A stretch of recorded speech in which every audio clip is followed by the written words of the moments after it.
이 시간에 위기를 돌파하는 힘이라는 제목으로 말씀을 나누기 원합니다. 위기는 언제 그리고 어디서 발생할지 모릅니다. 혹시 위기 탈출 넘버 원이라는 프로그램 기억나시나요? 사실 이 프로그램이 시작한 지가 2005년에서 시작해서 2016년도까지 총 527부작을 했답니다. 한 부작에 3가지 스토리씩을 소개했는데 그러면은 1581개의 위기를 소개해 준 겁니다. 그런 것 보면 참 우리 삶 속에 위기는 많은 것 같아요. 우리 삶 속의 위기는 언제, 어디서, 그리고 어떻게 발생할지 모릅니다. 그래서 이러한 위기는 매우 다양한 단어들과 함께 사용되어지죠. 국가의 위기, 사회 위기, 경제 위기, 재정의 위기, 정치의 위기, 가족의 위기, 가정의 위기, 중년의 위기, 공교육의 위기, 사교의 위기, 멸종의 위기, 위기라는 단어는 붙여지지 않는 것이 없습니다. 이러한 것들을 보면 위기에는 한 가지 특징이 있는데요. 그것은 바로 우리 삶과 가까이 있다는 것입니다. 위기는 멀리 있는 것이 아니라 내 삶 가까이에 있습니다. 이런 이 위기가 불쑥 나에게 찾아오면은 우리는 매우 당황해서 이렇게 말합니다. 이게 왜 나한테 이런 일이 터졌지? 사실 위기는 매우 내 삶 가까이 있지만은 그것이 불쑥 나에게 나타나고 드러날 때는 우리는 매우 당황스러워합니다. 이거 어떻게 하지? 그래서 요즘은 이런 말을 해요. 위기 관리를 해야 할 줄 알아야 한다 하죠. 위기 관리. 언제 위기가 언제 어디서 터질지 모르니까 미리 예측하고 예상해서 대비하자는 것입니다. 하지만 우리의 삶을 쉽게 예측하고 예상하기가 쉽진 않습니다. 전도서 7장 14절의 말씀에 보니까 형통한 날에는 기뻐하고 공고한 날에는 되돌아보아라. 이 두 가지를 하나님이 병행하게 하사 사람이 그의 장래일을 능히 알지 못하게 하셨느니라. 아무리 우리가 예측하고 예상한다 해도 위기는 어떻게 터질지 모릅니다. 그래서 요즘은 이 위기를 다르게 생각하자 해요. 위기는 기회다. 많이 들어보셨죠? 위기란 이 단어 한자어가 위태할 위, 틀, 기. 위태할 사항을 튼다. 그래서 기회로 만들자. 그래서 위기가 터졌을 때 좌절하지 말고 절망하지 말고 오히려 기회가 될 수 있는 것을 찾아보자고 합니다. 귀한 성도님의 삶 속에 위기는 어떻게 등장을 합니까? 그리고 그 위기 앞에 어떻게 반응을 하시나요? 오늘 함께 읽은 말씀을 통해서 우리가 이 위기 앞에 어떻게 돌파해야 하는지를 함께 살펴봤으면 좋겠습니다. 우리가 오늘 함께 읽은 사무엘상 17장의 말씀에서 나타난 위기는 바로 이스라엘 국가의 위기입니다. 강대국 블레셋과의 전쟁 위기죠. 사실 블레셋은 신흥 세력입니다. 여기가 유대 땅에 있으면은 이쪽 변두리에 블레셋이 위치해 있었어요. 그런데 이 블레셋은 점점 세력이 커지고 있는 신흥 세력이었습니다. 그래서 이 블레셋은 끊임없이 위쪽에 있는 이스라엘을 침범해서 자신의 영토를 넓혀야만 했습니다. 반대로 이스라엘은 끊임없이 넓혀 오려는 블레셋을 막아야만 했죠. 한쪽은 그 영토를 넓히고자 하는 자와 이를 막고자 하는 두 나라의 전쟁입니다. 사실 이 두 나라의 전쟁은 처음 한 전투는 아니었어요. 사무엘상 5장의 첫 전투에서는 이스라엘이 아주 졌습니다. 대패를 했어요. 그러다가 사무엘상 14장에서는 이스라엘이 이겼습니다. 그리고 오늘 읽은 17장에서 바로 세 번째 전투가 시작됩니다. 세 번째 전투에서 블레셋은 만발의 준비를 하고 오지 않았을까요? 우리가 흔히 3승 먼저 하면 이기는데 1승 1패 서로 1승 1패이기 때문에 더욱더 블레셋은 이기기 위한 준비를 하고 옵니다. 17장 3절에서는 이렇게 소개를 해요. 블레셋 사람은 이쪽에 섰고 이스라엘은 저쪽 산에 섰고 이 중간에는 골짜기가 있었더라. 우리 한번 저와 함께 거룩한 상상을 해볼까요? 골짜기를 사이에 두고 한쪽에는 블레셋 군대가 그리고 한쪽에는 이스라엘 군대가 진을 피고 있습니다. 사실 성경에선 전쟁을 소개할 때는 군사의 수를 항상 소개해줬어요. 블레셋 군사가 3만 명이다. 그리고 이스라엘 몇천 명이다. 근데 신기하게는 여기서는 군사의 숫자를 소개하지 않습니다. 이를 봐서 이 두 진영에 있는 군대는 비슷할 거라고 예상해 봅니다. 이 비슷해 보이는 이 두 나라가 서로 대등하게 위치를 하고 있는 거죠. 대등한 이 대치 속에서는 누구든지 위기를 기회로 바꿀 수가 있습니다. 블레셋의 전쟁 위기를 기회로 바꾸게 된다면은 그들은 더 또 넓은 영토를 차지할 수 있어요. 그리고 더 빠른 속도로 이스라엘을 침범할 수가 있습니다.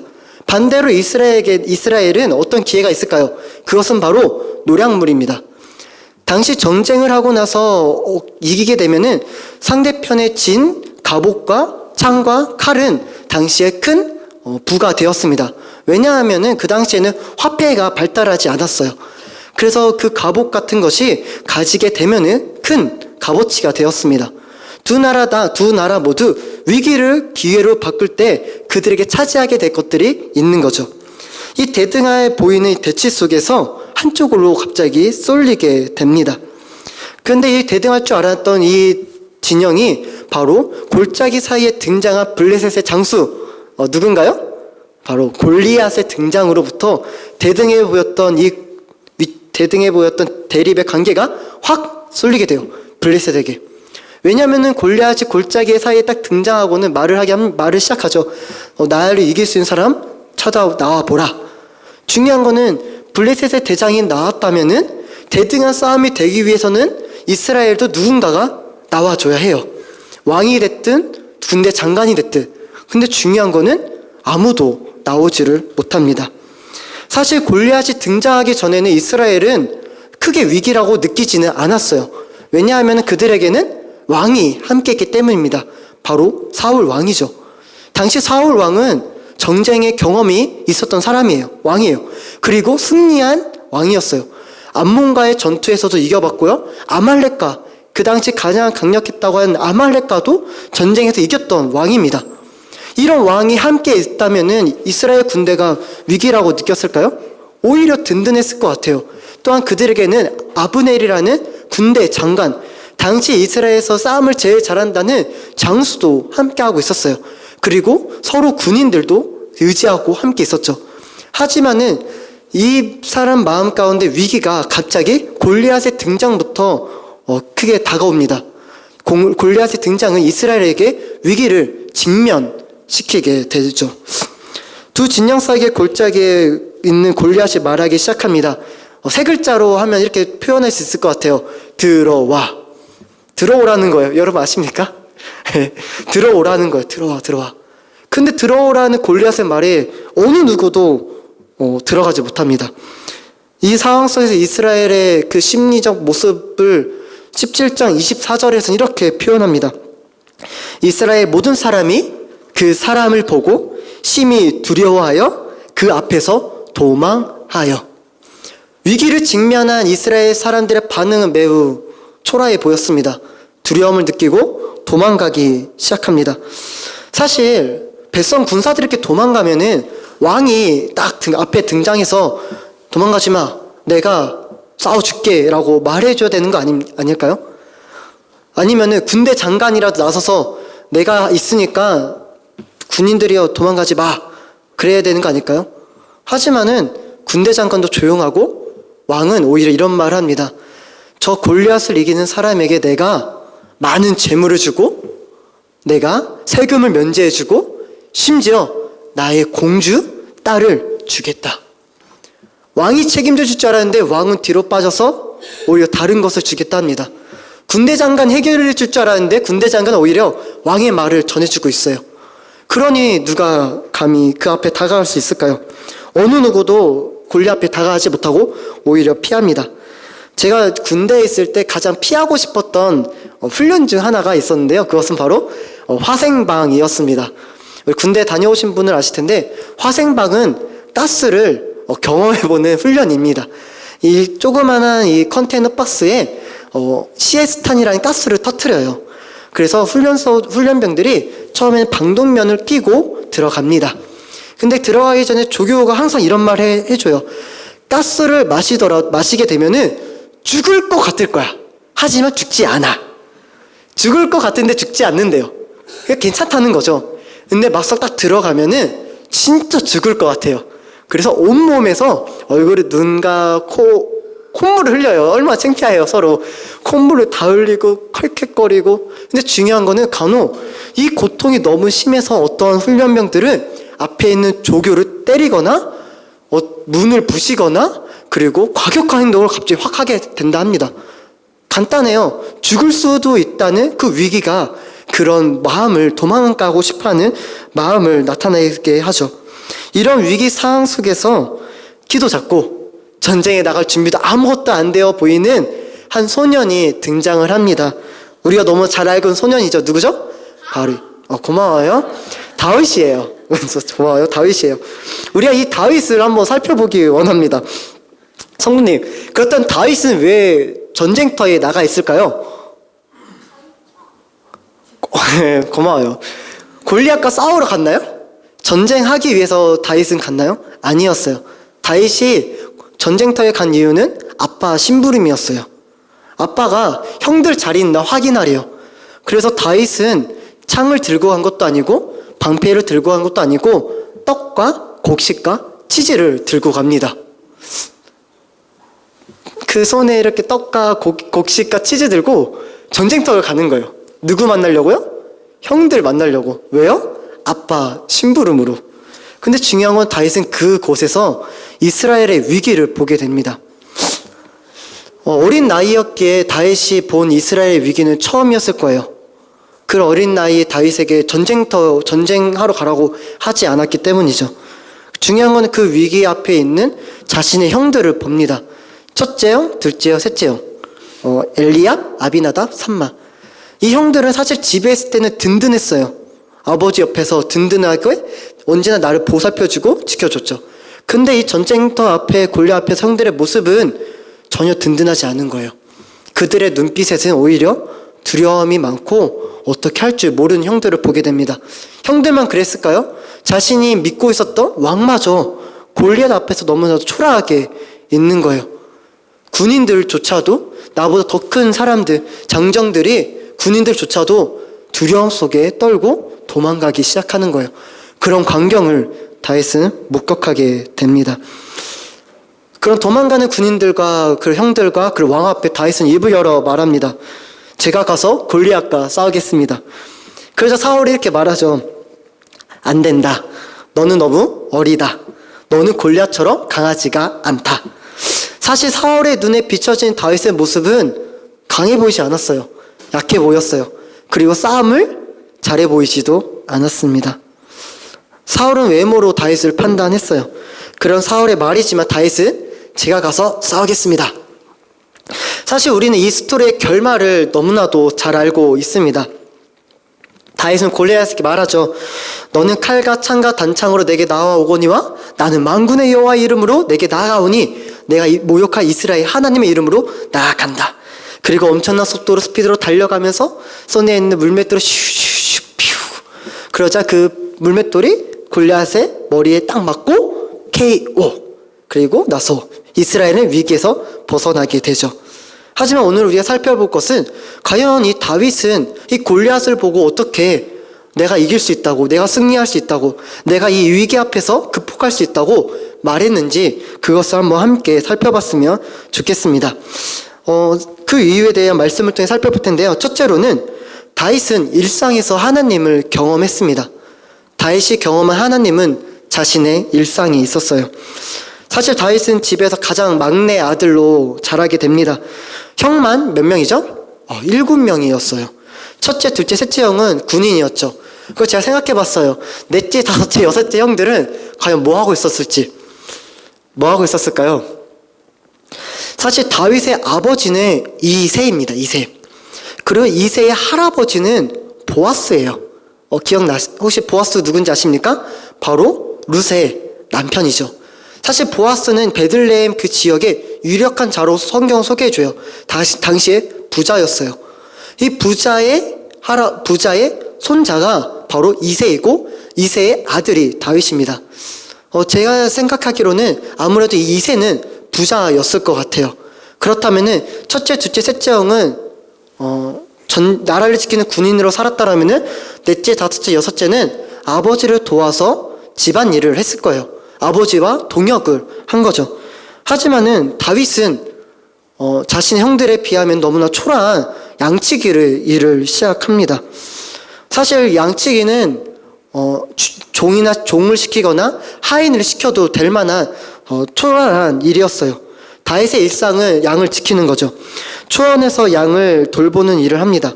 때로는 외로웠을 거예요. 혼자서 일을 해야 하니까요. 다윗은 너무나 평범하고 특별하지 않은 그 자신의 일상에서 하나님을 경험하게 됩니다. 다윗의 일상은 하나님을 만나는 터전이 되죠. 우리 함께 오늘의 읽었던 말씀 중에 34절의 말씀을 함께 읽도록 하겠습니다. 34절 읽도록 할게요. 시작. 다윗이 사울에게 말하되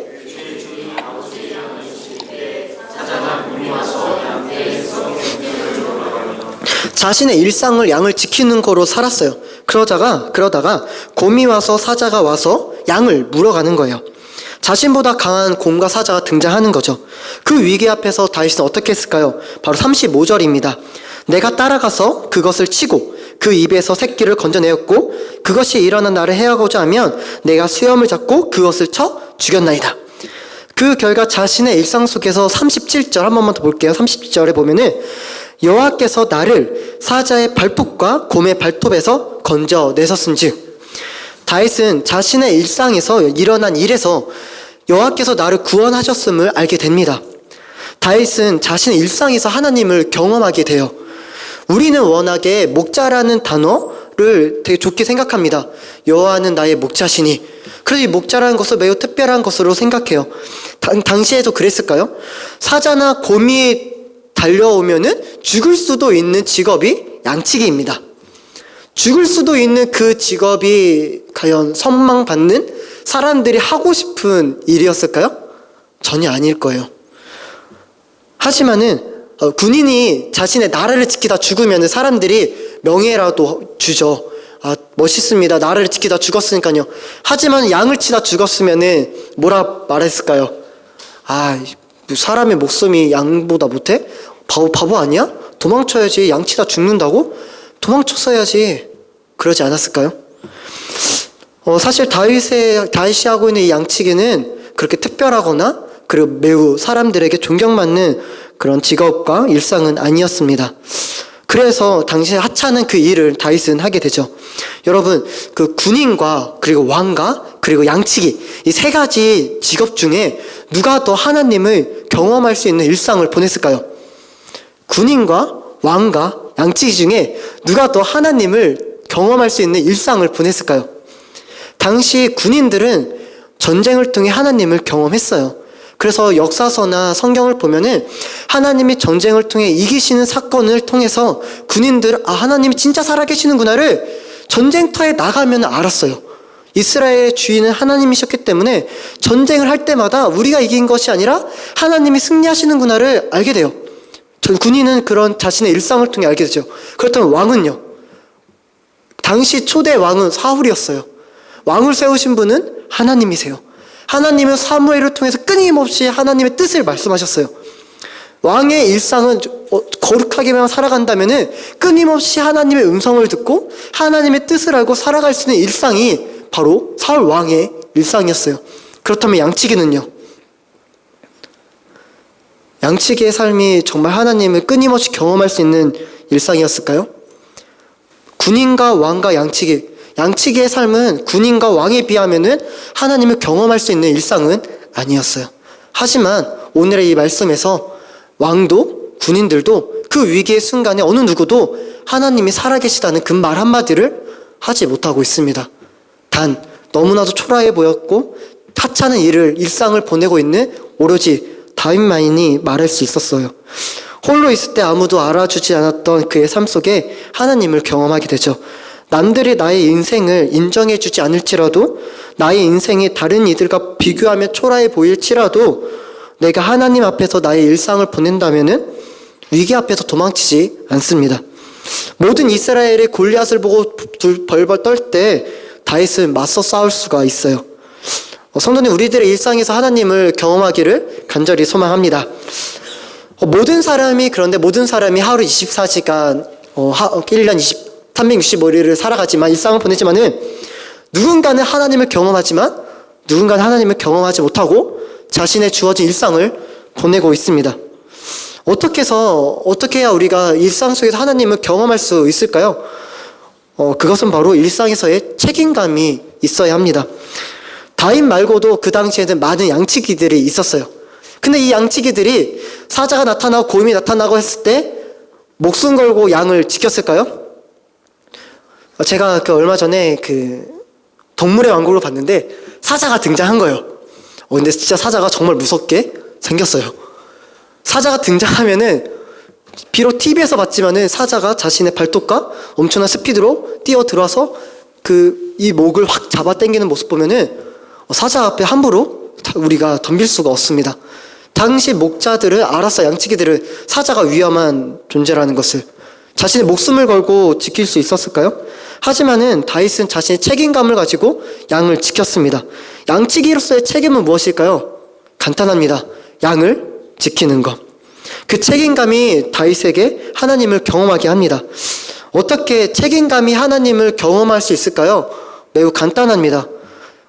내가 책임질 때 하나님이 나를 책임지시기 때문입니다. 우리가 좀 전에 읽었던 말씀인데요. 제가 읽어드리도록 하겠습니다.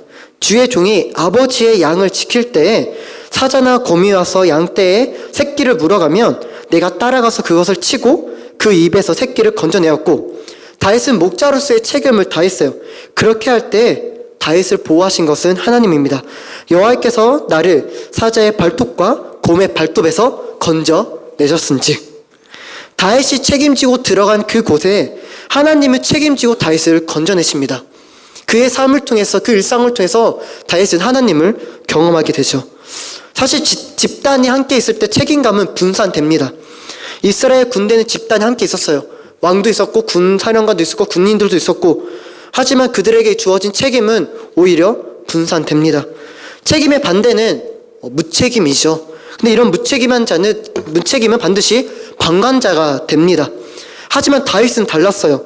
그의 일상에서 홀로 외롭게 있었으나 혼자 있는 그 일상 속에서 매일매일 하루하루 자신의 책임을 다하며 살아갔습니다. 누구 앞에서요? 바로 하나님 앞에서요. 다윗이 사울왕이 보니까 제가 골리앗과 싸우겠습니다고 말했을까요? 자신의 형들이 보니까, 형들, 난 더 이상 어린애 아니야. 잘 봐. 내가 얼마나 물맷돌을 잘 던지는지, 내가 얼마나 많이 컸는지, 내가 얼마나 용감하고 담대한지, 형들 날 무시했었지? 내가 잘 봐. 내가 얼마나 대단한 사람인지. 그런 마음으로 다윗은 골리앗 앞에 다가갔을까요? 아니에요. 골리앗 앞에 서는 그 자리 또한도 다윗은 하나님 앞에 서 있습니다. 다른 이가 지켜본다고 책임지는 것이 아니었어요. 하나님 앞에서 나에게 주어진 것에 책임을 다합니다. 귀한 성도님, 위기 앞에서 우리의 모습은 다윗과 같나요? 아니면 방관자로서 도망치지는 않는지요? 아니면 무책임해 보이는 사울과 같진 않나요? 아니면 누가 봐도 심각한데 이 심각한 상황을, 위기를 직면하기 싫어서 여전히 덮어만 두고는 있지 않습니까? 나에게 주어진 그 일상의 책임을 다해야 한다는 것을 사실 모르는 사람은 없어요. 책임을 다해야 한다는 것을 다 알고 있습니다. 나에게 맡겨진 가정을 책임지고, 그리고 교회를 책임지고, 직장을 책임지고, 책임져야 한다는 거 다 알아요. 그런데 중요한 것은 그 책임감이 너무나도 무거운 거예요. 내가 책임을 져야 한다는 걸 알고 있으나 그 책임이 너무나도 감당하기에 버거운 거죠. 그래서 나에게 주어진 책임감은 마치 십자가와 같습니다. 나에게 주어진 책임감은 마치 나에게 주어지는 십자가처럼 느껴지죠. 누가복음 9장 23절에 또 무리에게 이르실 때 나를 따라오려거든 자기를 부인하고 날마다 제 십자가를 지고 나를 따를 것이니라. 책임감과 십자가, 이 단어에는 공통점을 있습니다. 첫 번째는 무겁다는 거예요. 책임감도 너무 무거워요. 가정을 책임진 것도 무겁고요. 그리고 내게 주어진 일상을 책임진 것도 너무 무거워요. 십자가도 무거워요. 십자가를 가볍게 여기는 사람은 신자 중에 아무도 없습니다. 둘째는 나에게 주어진 거예요. 다른 사람이 주어진 것이 아니라 책임감은 나의 책임감이에요. 가족을 책임지는 것은 가장에게 준 책임감이에요. 전 또 사역자잖아요. 주일학교에 주신 책임감은 저의 책임감이에요. 그리고 십자가는 뭘까요? 십자가도 나의 십자가예요. 다른 사람의 십자가가 아니에요. 그래서 성경은 너 십자가 지고 나를 따르라 합니다. 다른 사람에게 십자가를 주지 말고, 다른 사람 십자가 간섭하지 말고 그냥 너의 십자가, 너가 짊어져야 할 십자가 짊어지라 하죠. 세 번째 공통점은 날마다 져야 한다는 것입니다. 가장이 가족을 책임질 때 오늘 하루만 내가 책임지고 나서 내가 더 이상 책임지지 않겠다 하면은 가장으로서의 책임을 다하는 것이 아니죠. 오늘 성경 십자가 또한 날마다 지래요. 매일매일. 그래서 이 책임감과 이 십자가는 공통점이 있습니다. 책임을 짊어지는 것은 바로 이 십자가를 짊어지는 것과 같습니다. 그래서 우리 주님은 이 십자가를 책임을 다하기 위해 끝까지 사셨어요. 그래서 사람들이 십자가 못 박기 전에 사람들이 뺨 때리고 침뱉음을 당해도 자신의 책임을 다했습니다. 우리가 나의 책임을 다할 때 받는 상처들이 있어요. 누군가 나에게 침을 뱉기도 하고요. 내가 이런 초라함을 받기 위해서 이 일을 하고 있나? 내가 이 모습대로 살아가야 하나? 하지만 예수님은 끊임없이 자신의 주어진 책임감을 다하면서 살아갔습니다. 그것을 통해 우리가 좀 더 위로를 받았으면 좋겠어요. 그 십자가 짊어지는 것이 바로 이 책임감을 짊어지는 것이 우리 주님을 따라 살아가는 거죠. 자녀를 양육함에 있어서 부모로서의 책임을 다하기가 어렵잖아요. 힘들어요. 분명 저도 조금은 알아요. 하나님이 맡겨주신 자녀인데 이 자녀를 책임지기가 어려워요. 저의 집에는 저보다 12살이 어린 동생이 있어요. 친동생은 아니고요. 사촌 동생이에요. 사정이 있어가지고 저희 가족이 이 아이를 책임지겠다고 결정을 했어요. 그리고 이 아이가 초등학교 4학년 때 저희 집에 왔습니다. 처음에는 책임질만 했었어요. 왜냐하면은 너무나도 사랑했거든요. 너무나도 귀여웠거든요. 하지만은 그리고 부모님도 그때는 좀 더 젊었기 때문에 책임질만 했어요. 근데 중요한 건 시간이 가면 갈수록 이 책임감이 버거워지는 거예요. 중학생이 되고 중2병이 되고 사춘기가 되고 말하면은 말도 듣지 않고 말대꾸나 해야 되고 어디서 배워온 건 있어가지고 따지기나 하고 처음에 가졌던 그 책임감으로 이 아이를 품고 예수님의 사랑을 주기보다는 어느 순간부터 부담감이 되고 싫은 거예요. 그래서 참 저희 가족은 너무 힘들었었어요. 이 책임은 분명 하나님이 내게 주신 책임감이고 내가 해야 할 일이지만은 버거운 거죠. 하지만 지금은 이제 고1이 되었거든요. 지금은 착해졌습니다. 착해졌어요. 하지만 중요한 것은 우리에게 주어진 책임감이 내게 너무나도 버거울 때가 많다는 사실입니다. 그래서 우리 그 책임감을 잠시라도 좀 벗고 싶어 해요. 그래서 좀 일탈을 해보기도 하고 좀 내려놓기도 하죠. 책임감을 벗는다고 해서 참된 자유가 주어질까요? 어쩌면 책임을 벗는 것은 방관이 될 수 있습니다. 왕으로서의 책임을 다하지 않을 때 이스라엘에게 위기가 찾아온 거예요. 군 사령관으로서 책임을 다하지 않을 때, 군인으로서 책임을 다하지 않을 때 위기는 찾아오게 됩니다. 그러나 하나님께서 우리에게 주시는 이 책임은 무겁지가 않습니다. 우리 주님이 우리에게 원하신 책임은 그렇게 생각보다 무겁지가 않아요. 왜냐하면은 다윗이 사울에게 자신의 일상에서 경험한 하나님을 이렇게 말하고 나서 38절 39절에 사울이 말합니다. 사울은 다윗에게 자신의 군복을 입히고요, 노투구를 머리에 씌워주고 자신의 칼을 줍니다. 골리앗과 사울은 다윗에게 왕의 모습을 넘겨줘요. 사실 사울이 가지고 있는 칼은 이스라엘에게 몇 자루 없었어요. 왕만 갖고 있고 왕자들만 갖고 있는 것이 칼이었어요. 근데 이 칼을 다윗에게 줬다는 것은 다윗에게 왕으로서의 책임을 부여해주는 거예요. 그렇다면 이 다윗이 얼마나 큰 부담감을 느꼈을까요? 하지만 다윗은 신기하게 자신에게 주어진 책임감, 사울이 던져주는 그 책임감을 받지 않습니다. 오히려는 자신이 익숙한 것으로 골리앗 앞에 나아가죠.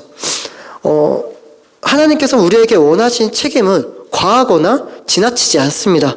비록 세상이 우리에게 끊임없이 책임감을 더욱더 우리의 어깨를 무겁게 할지 몰라도, 하지만 하나님이 원하신 책임은 그런 것이 아닙니다.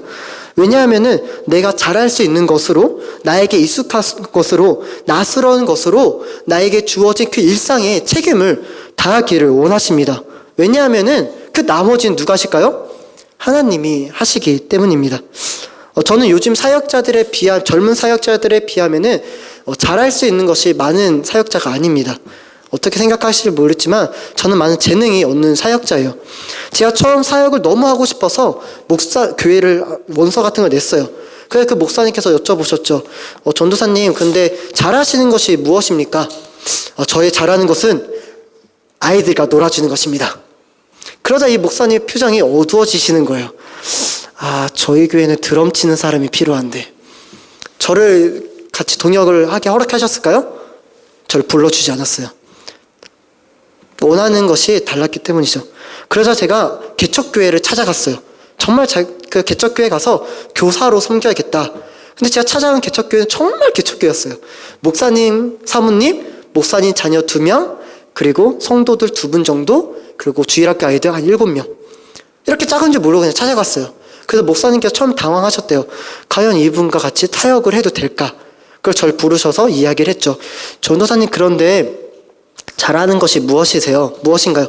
개척교회 가운데 잘하는 얼마나 많은 것이 필요할까요? 그래서 제가 말했죠. 저희 잘하는 것은 아이들과 놀아주는 것입니다. 그 목사님께서 말씀하셨어요. 그러면은 저희 교회 아이들과 많이 놀아주세요. 그렇게 저의 첫 사역은 시작했어요. 사실 제 주변에 있는 사역자들에 비하면은 저의 사역의 일상은 정말 초라했습니다. 사례비가 없었어요. 그리고 맡겨진 아이들이 많은 것도 아니죠. 교회의 이름이 알려진 것도 아니에요. 심지어 제가 섬겼던 교회는 저희 다니던 학교 바로 정문 옆에 상가 2층에 있는데 어느 누구도 몰랐대요. 거기가 교회가 있는지. 거기 상가 1층에 있는 아이스크림 먹으러 슈퍼마켓을 아는데 2층에 있는 교회는 몰랐대요. 아무도 모르는 그 교회에서 저의 일상을 보냅니다. 저의 일상은 매우 단순했어요. 아이들과 놀아주는 거, 기도하는 거, 말씀을 전하는 거, 그리고 예배 드리는 거. 이런 일상이 특별합니까? 이런 일상이 화려해 보이나요? 그런데 그 일상에 제가 아이들을 책임지고 교회를 책임질 때 하나님이 책임지시기 시작하는 거예요. 내가 책임지며 들어간 그 자리에서 하나님이 일하시기 시작합니다. 바로 아이들이 변화되기 시작하는 거예요. 사실 정말 이 아이들은 막장 중에 막장이었거든요. 왜냐하면은 다 불신 아이들이었어요. 이제 막 예수님 믿는 아이들인데 얼마나 개척교회 전도사를 무시하는지 정말 많은 무시를 받았어요. 제가 지금 사역을 이렇게 하고 있었던 거는 그 전에 너무 많은 아이들이 저를 무시했거든요. 이렇게 말하는 거예요. 전사님, 자꾸 이렇게 나오시면 저 교회 안 나옵니다. 개척교회 몇 명 없는 아이들 안 나오면은 제가 목사님을 뵐 면목이 없잖아요. 애들이 저희 때 갑질을 하는 거예요. 한 명 한 명 다 돌아가면서.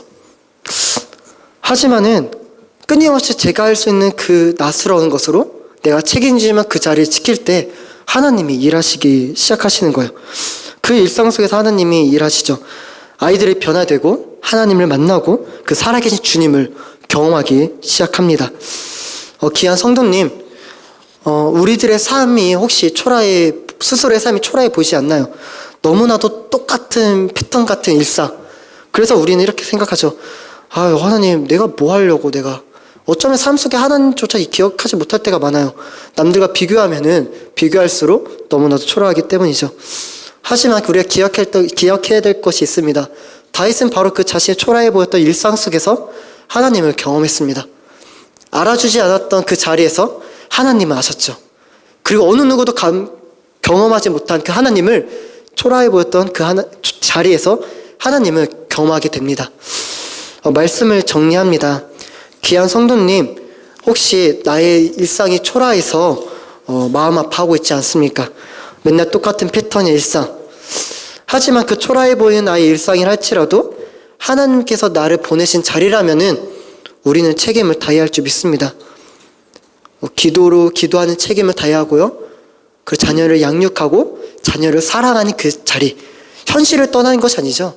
책임은 그 현실 속에서 내가 다하는 것입니다. 나의 일상에서 지금도 살아계신 그 하나님을 경험하기 원합니다. 그래야 언제, 어디서, 어떻게 등장할지 모르는 위기, 그 골리앗 앞에서 우리는 두려워하지 않고 말할 수 있어요. 하나님은 살아계시니 두려워하지 말자고. 그렇게 살아가는 위기를 돌파하는 그 힘을 매일매일 공급받는 우리 귀한 동탄 동산교회 성도님이 되었으면 좋겠습니다. 아멘.